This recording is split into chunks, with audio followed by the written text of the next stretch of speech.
kan ambil anduk kan, aku cuci muka dulu. Setelah itu aku ambil anduk. Anduk itu Kathy. Setengah 6 itu udah biasa bangunin si Kathy kan. Aku buka pintu kamar. Begitu aku buka pintu kamar, aku matiin AC, aku matiin nyalain lampu. Udah itu aku cuma goyangin kaki Kathy. Kathy bangun. Tapi aku belum sempat buka bantal. Belum sempat bantal itu sampai dulu. Aku balik lagi cuci tangan. Masak, ngelanjutin aku masak. Aku suruh adekku lagi pegang sapu. Sarah tolonglah bantuin Kathy bangunin. Kita udah kesiangan, aku bilang kayak gitu. Begitu sekitar 5 menit, dia masuk ke kamar lagi. Ayo, kenapa tangan Kathy berdarah? Dia bilang, mungkin pingsan, aku bilang kayak gitu kan. Coba sini, lihat kepalanya. Barulah aku teriak.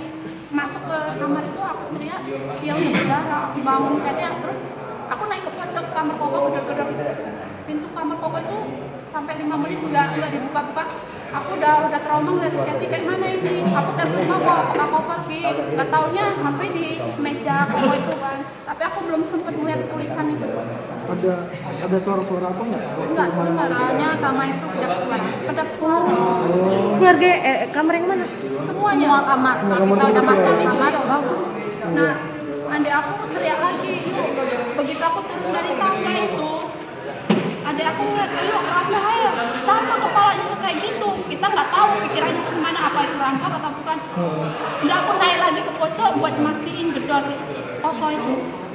Kakek jawaban, aku turun lagi. Jam berapa itu waktu pertama kali ngelihat korban itu? Sekitar setengah 6 lah. Setengah 6 pagi ya? Iya, seperti biasa kita nak bangunin anak sekolah itu. Oh, untuk sekolah? Iya, nah setelah itu aku masuk ke ruang kerja Koko. Mana mobil putihnya gitu. Apa ini rampok? Kalau rampok, tapi kan posisi pintu itu kan masih dikunci. Kata adekku, enggak yuk pintu semua udah rapot. Baru aku naik ke belakang ngecek itu ada enggak yang jendela atau pintu dibongkar gitu ya. Nggak ada yang hilang? Nggak ada yang hilang. Terus aku begitu buka, aku teriak-teriak minta tolong. Kebetulan ada sapam di situ.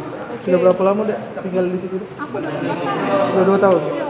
Ada dengar nggak sebelumnya? Nggak pernah Keributan? Enggak, orangnya humoris banget kok, orangnya baik. Di rumah nggak pernah bahas-bahas? Enggak pernah. Dia kalau lagi galau atau apa, dia pasti main piano itu aja. Itu kan ada hewannya anjing juga Oh ya? iya, itu anjing kesayangan dia. Nggak kedengeran apa suara-suara tembakan? Iya Pak. Soalnya itu dibunuhnya di kamar mandi belakang rumah baru. Oh, di kamar mandi belakang? Anjing udah mati di situ.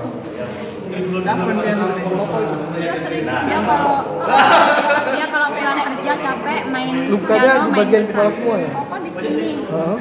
Kalau Kathy mungkin di kepala kan posisinya aku nggak kuat ngeliatnya sama semuanya kepala. Kepala semua? Posisinya terlungkup. Kalau Koko posisinya kan masih cukup. Iya. Jadi foto itu. Oh kalau galau dia main piano. Siapa namanya dek tadi? Siapa? Fitri. Satunya? Sarah. Saudaraan ya Mbak? Kakak beradik. Fitri umurnya berapa Mbak? 28. 28. Mbak Sarah?